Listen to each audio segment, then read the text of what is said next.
One of the problems with recruiting for investment banking is not the knowledge or skills you acquire, but the access to talk with real investment bankers to put your best foot forward.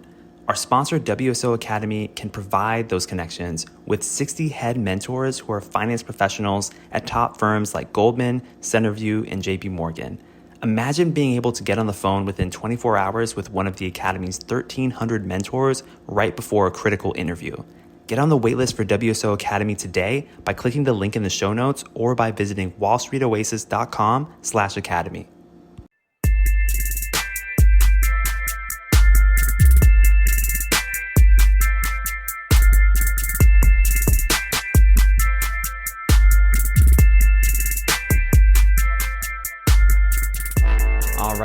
All right. Welcome to Investment Banking Insights. My name is Alex Mason and I am your host. Thank you so much for joining me today. This is the show where we are digging into and exploring both the technical and non-technical aspects of investment banking to help you on your recruiting journey and ultimately just your path toward learning, right? That's why we're doing this. We want to learn, we want to understand, we want to know, because when we build our skills, we have more power. And with more power, we can help more people in the world and be fulfilled in the process. So I didn't mean to get too philosophical there, but it just felt inspired to share that with you. Let's go ahead and keep this train going. We're talking about the income statement. On the last episode, we introduced the concept of net income and kind of broke down what that really means. And now we're going to look at a little bit more of what goes on before we get to net income. When we start with revenue, what happens next in a business? So I want to make some distinctions here and share some definitions that you're going to need to know. So let's go ahead and get into it. So sales, remember, sales equal revenue. You might hear both terms, revenue, sales, whatever. They both mean the same thing. When a customer gives you cash for something, that is a sale. And sales are recorded in an accounting sense when a product or service is actually given to a customer. So remember, we don't get to count it for our business if we didn't actually produce the service or produce the product.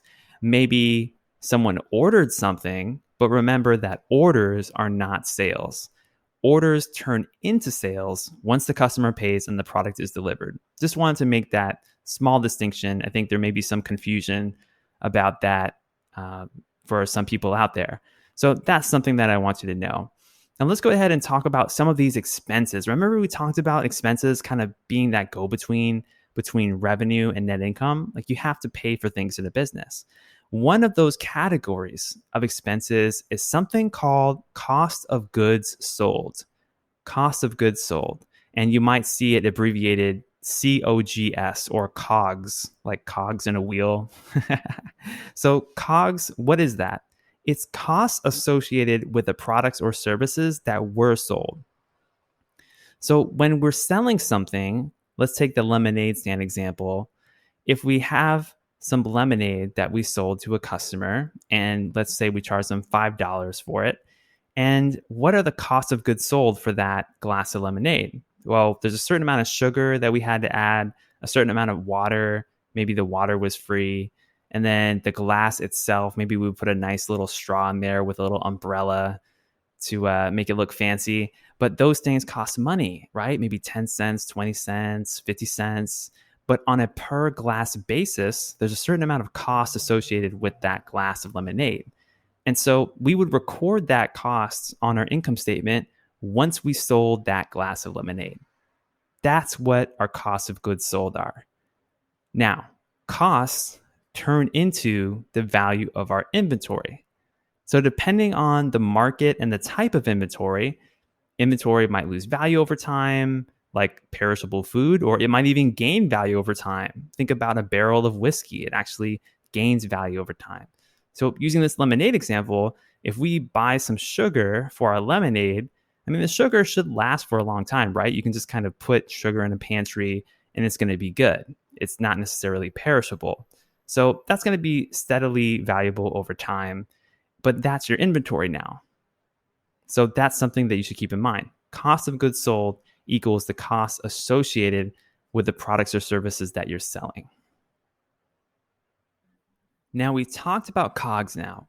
So that brings us to this other concept that you need to understand, which is called gross profit. What is gross profit? Well, it's your revenue minus your cost of goods sold. Revenue minus cost of goods sold. Now, this excludes things that are important expenses, but are not related specifically to the product. So they're a fixed cost that the company might pay regardless of its output. For example, if you run a lemonade stand, then you need to pay for the stand itself. Regardless of how many glasses of lemonade you sell, you need a stand to sell it. So that's an example of a fixed cost that doesn't count toward cost of goods sold. So what are we really getting at here? Like, why did why did this term even get invented? Well, I don't know for sure, but from my perspective, I can see its usefulness from this lens. It's useful if you want to know the basic profitability of a company as it concerns their product or service offerings. So if I'm selling some lemonade and I know that I have sales of $5 per glass and cost of goods sold of $3 per glass, then my gross profit is going to be $2 per glass. Okay, so that's helpful because maybe I'm selling my lemonade in a little shack on the side of the road. Maybe I'm selling it in a big fancy corporate office building.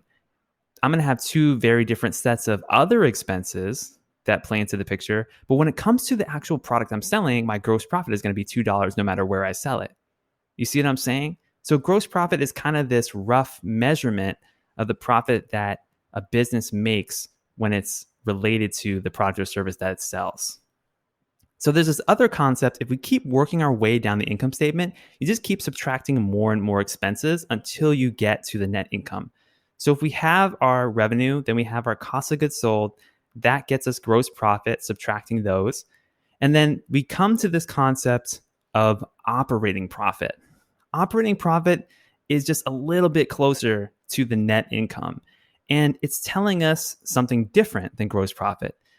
Whereas gross profit was revenue minus cost of goods sold, your operating profit takes a little bit more into account. It's revenue minus cost of goods sold minus your other expenses. And this is also referred to as earnings before interest and taxes. You'll see this abbreviation EBIT, EBIT. So earnings before interest and taxes, some people call it operating profit, whatever floats your boat. But that's basically all of your revenue minus your cost of goods sold minus your other expenses that you have in the business. So in the lemonade stand example, minus the cost of the stand itself, minus the cost of the sugar and the water and the straw, what have you. So you're excluding interest and taxes in this case because it's useful if you want to know the profitability of the firm as a business operation, not accounting for your financing or your tax considerations. Because let's say your lemonade stand is headquartered in Dublin, Ireland. It's going to have very different tax consequences than if it's headquartered in Chicago, Illinois. And then if your lemonade stand is completely debt-free, it's going to be very different than if you went to Bank of America and borrowed a $100,000 loan to start your lemonade stand. You're going to have some interest expenses, right? So those things are not taken into account with EBIT or operating profit because you want to understand the overall profitability of the firm, still accounting for other expenses, but not accounting for interest and taxes. So it's important to note that a business can be producing very healthy operating income, but still be at a loss when it comes to the net income.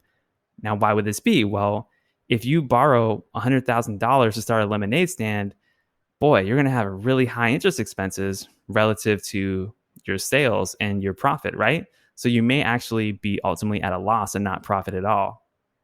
And also if you're taxed significantly. So that's kind of the difference there. Gross profit versus operating profit. And then we come finally to net income. What is net income? Well, we characterized it a little bit differently in the last episode when we talked about your revenue plus your gains minus your expenses plus your losses. But another way to look at it is from the same lens of just revenue minus expenses. So your net income equals your revenue minus all of your expenses, again, accounting for your gains and losses as well. And that's basically it. It's useful because it gives you the full picture of profitability for a specific time period.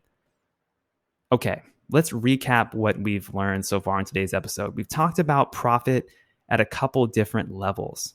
So remember, at the very top line, we have sales or revenue. Then we talked about cost of goods sold. And then if we subtract those two, we get something called gross profit.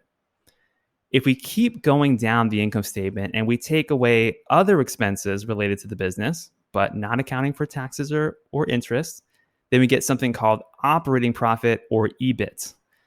If we keep going down the income statement and then we account for our interest expenses, we account for the taxes, literally all the costs, then we have what we call net income, or also called our profit or our bottom line. And that's fundamentally what's going on with the income statement when it comes to these kinds of expenses. And then what we're going to do in the next episode is we're going to talk about some other things, other kinds of expenses that you'll need to know when looking at an income statement, because there are some terms there that you're going to want to understand what they mean and how they fit into this big picture.